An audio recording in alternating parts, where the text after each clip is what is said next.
the left and the center-right don't really get, like, how they're pushing anyone who's even remotely rational toward the nationalist MAGA side. Anyone who has any stake in life, so there's a lot of old boomers who are liberal, they have nothing to live for. You know, they're kind of waiting to die to a great extent, as a lot of us are waiting for them to die. But the beauty of this is, I was thinking about, Antifa now has shown up to quote-unquote counter-protest parents protesting what teachers are doing. Now, there's almost everything in punk rock. At one point, one of the groups that all punk rockers have a problem with are the school teachers. But suddenly the punk rockers don't have a problem with school teachers. Major pharmaceutical firms, the military-industrial complex, supporting neo-Nazis, and like openly supporting neo-Nazis. That the Pentagon came to Congress during the Trump administration, said, I know a lot of these people take pictures with Nazi regalia. We caught all those guys from the Rise Above movement fighting over there. Our intelligence is, of course, reporting that, you know, these are neo-Nazi football hooligans made into kind of militias, but you should still fund them. And to the point that the Antifa people are wearing the pins of Ukraine. Like, that's the part that gets me. I mean, only Americans are this stupid in a special way. To say I'm an anti-fascist and to support Ukraine by wearing their fascist symbology, specifically their symbology from their fascist part of their background. That's a special kind of stupid. Only we do this. Only our kooks really are that kooky. And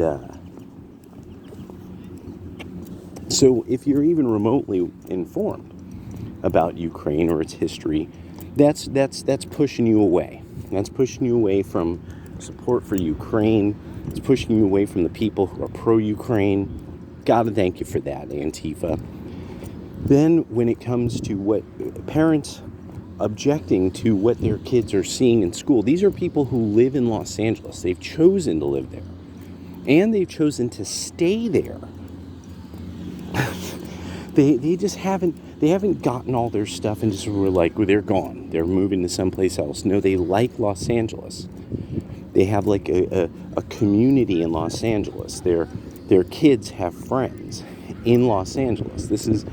And then on top of it, when you saw this protest, this was like that part of the Angelenos who were like Syrians, Armenians, and other groups. Like, these are not groups that you associate with. They don't like other kinds of people. Like, anybody who knows anything about Syria would know you have to like other people to live in Syria. You have to be able to get along with people who are different if you live in Syria because of the many kinds of people there. Because there's more than just Muslims there. There's more than just Catholics there. So the fact that Antifa then shows up to be like, no, none of you parents who are supposed to be in charge of this public utility, who are paying the taxes for it, who have to be definitively, you don't have shit to say. And then are willing to back it up with violence. And the best part is that they're scrawny white kids dressed up, like masked up as terrorists, you know, and that all these people who are from the Middle East are supposed to listen to these guys. Like, because what are they going to do? Like, do something to you while masked up? That's obviously the implication. I love how it's like, are you not understanding where these people are from? Like, you think they don't know what you're doing. I just love this. I love, just keep doing this. It's pushing them right into my hands. When I end up talking about, you never know if what you're dealing with is the last of the Druze. The Druze have a type of religion that is kept highly secret from most other people. And because of this, they like, there's very few of them. And they marry within their own group. So you upsetting, they want their kid to learn how to become an engineer. All this loony social stuff that has no actual scientific evidence behind it, like not like engineering.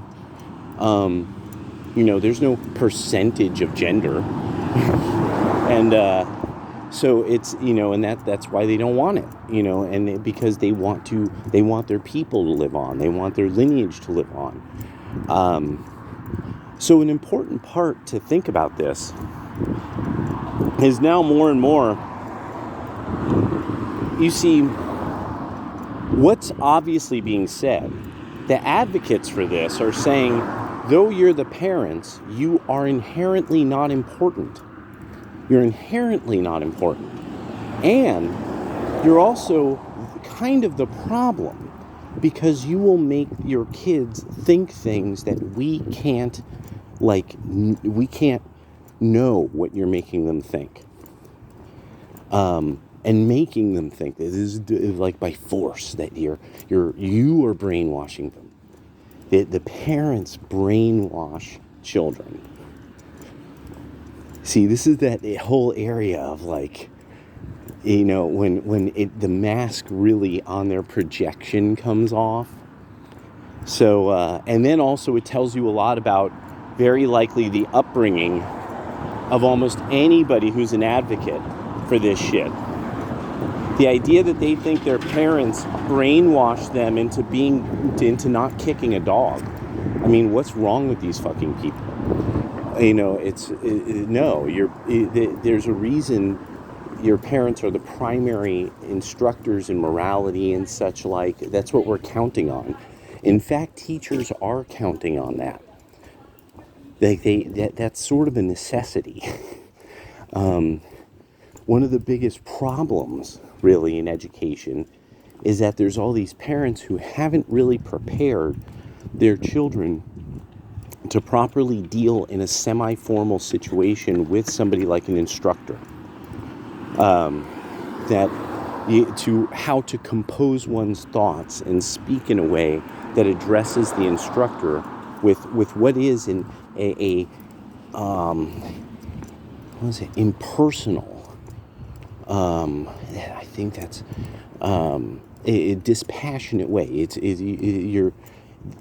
There's supposed to be a point at which the instructor is somewhat dispassionate in some regards, because there's going to be a point at which the unknowledgeable are just wrong, and you do have to get that across to them when they're just wrong. There's them not having knowledge, but then there's them trying to sort of invent something in their minds as a cause to something. This is what we see so much on the left, is childish thinking of unknowledgeable people. And it's good that, for them, it's good that they're unknowledgeable, because then they could sort of blame anybody and anything in the universe for what they don't like. They don't have to know shit. They don't have to have done the research and read the books. They don't have to have done their homework. I think that's also a part of this. A lot of these are people who probably were fuck-ups in school when it comes to the people defending these schools and the school, and also really what a big part of this is defending really the teachers' union, because it's the key union. It is that it's starting to really, that and the different federal unions are the ones that are the key. This is why right now the GOP is discussing, should we just let it shut down? They should absolutely let it shut down. Like, for, and for literally, like, just plan on it for months. Just plan on it, just shut it down for months. Most of it still operates, but it's just, there's all these other people who won't be able to cause problems. And what it is that the GOP, of course, is afraid, because they're going to make a bunch of women and gay men angry, and these people are going to start nitpicking and fucking with these House representatives and all these donors and stuff. And the GOP needs to understand that the people who are giving money, if you don't shut it down, you are basically asking people to give money to Trump rather than the Republican Party. That's really the deal. And I mean, I'm okay with that. Like, push the money toward Trump by making errors. That's great. I like that. I want errors in the game being made. Push money toward him, because everybody needs their comeuppance. Everybody needs their spanking. Everybody needs their punishment. But this has been quite fantastic to then, because you see, there was a poll about people who are highly educated and functional, whether they got the vaccine, and they didn't. Very large number of of like PhDs and master's PhD and above. There's actually, if they moved to Florida, Texas, if they moved to the center of the country, they most likely didn't get the vax. And this is hundreds of thousands of high earners. That's Pareto's distribution. That's your tax base of blue enclaves leaving. And you made that happen. You did that. That's your fault. And we will gladly reap the rewards on the red side of it. We gladly. We have no problem with that. You're a doctor who wants to open a bunch of, who wants to reopen your practice. Oh no. Oh darn. You're a very, very experienced electric engineer, and good thing you're here, because a bunch of people moved into the area, and we need to keep the infrastructure up to date.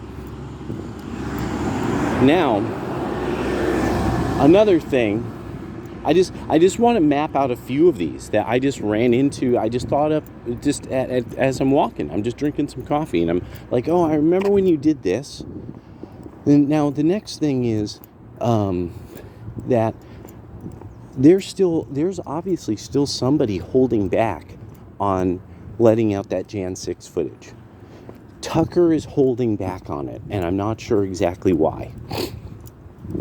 But I think I have a feeling why, judging on what I'm seeing from Revolver, because Revolver keeps pointing out here's all the people, Scaffold Man, here's the guy who took down all the fences, here's the guy who cut down all the no trespassing signs. Why have none of these people been tossed in the pokey? So what's interesting is now there's lawyers building up the case. So now you have the world of law dividing. That they're like, you can't do this to people. No matter, you're going to have to charge these people with insurrection or not or something. But you're just not even charging them. You're just not letting them come to trial. Trump's trials are being massively expedited. People who actually shoot people on the East Coast in major cities walk with bail, while the J6, somebody who had crossed an arbitrary line without knowing it, because somebody had taken down the no trespassing signs, this person can't get a trial date. So there's a portion of the legal world now that is extremely concerned about the fact that it's like, what's going on with the Democrats? Like, what's happening here? Like, you can't do this to people. Like King wasn't treated like this. Martin Luther King Jr. wasn't treated this way. So, I just got to thank you for pushing them toward us, making it that there's no option other than the nationalists. More and more and more. More and more and more. And now there's the environmental dumb shittery. So this is the beauty of it. See, rather than encouraging people to build small windmills that could help charge up, say, a battery system, no, you wanted giant windmills. None of these actually can be recycled. There's not a single one of them that's been invented yet that you could recycle the parts. They actually have to often be powered because you actually need to keep them moving, or else, like any device that's supposed to move, you have to keep it moving for it to function the longest and the best. Like a car. Cars aren't designed to stop, they're designed to go. Like the windmills are designed to spin, not sit there and just sit there and freeze in freezing weather and shit like that. So that's the beauty now of this. And it's all coming from China. Even if it's being made or assembled in Germany or Scandinavia or something like that, it's all still Chinese supply lines for the most part. And that's that. That's the end. Because now the biggest companies that make windmills can't get the supplies. They can't get the parts. So instead of encouraging people to really do things that were doable, it is now these giant multi-billion-dollar projects that are going to just be burnt money. And I've got to thank you. I've just got to thank you. That we told people an idea like this is probably not going to work. Here's the math behind it. Here's the way it's being implemented. Doesn't look like it's going to work. There's not really a way you could get the energy that you want out of it contiguously, maybe continuously, but then you have to store it or turn it into another form of energy. Everybody forgot those rules of physics. Nobody cares about the economics of it. So it's just burning money. And now you can't do it anymore. Now there's no supply lines. This company's stock is crashing. This is beautiful. There's not going to be many other options other than the golden MAGA nationalist future.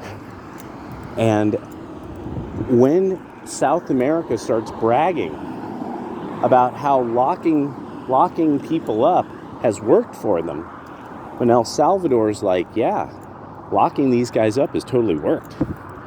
When that guy becomes president in Argentina and starts reforming the economy and locking people up that commit crime. And I think Honduras is another one that's like that. That or Ecuador. People are going to be like, why can't we do that here? And it'll actually be won't even be figuratively. People will literally be saying, if they could do that in El Salvador, why can't we do that here? You're pushing them into our hands. I just want to thank you, lefties. Thank you. Because only you can do this. Only you can end you. That's the beautiful way that this kind of black magic of Marxist thinking works, is that eventually you have to try so hard that it's like the vampire that has to suck his own blood eventually. Like, that's the beauty of it. So, yeah, it was, but it's, yeah. And then the exposure of lawfare. That's the one. Nobody really knew about lawfare. Now everyone knows about lawfare. They're like, oh, you could just indict people and harass them out of becoming president. Oh, oh, well, wow, And so, because the exposure of lawfare now, a lot of there's just a lot of stuff that it is going to change form, and it's going to be over, and and the Democrats are going to be seen as these spoilers who want to destroy fun, and thank you for doing that.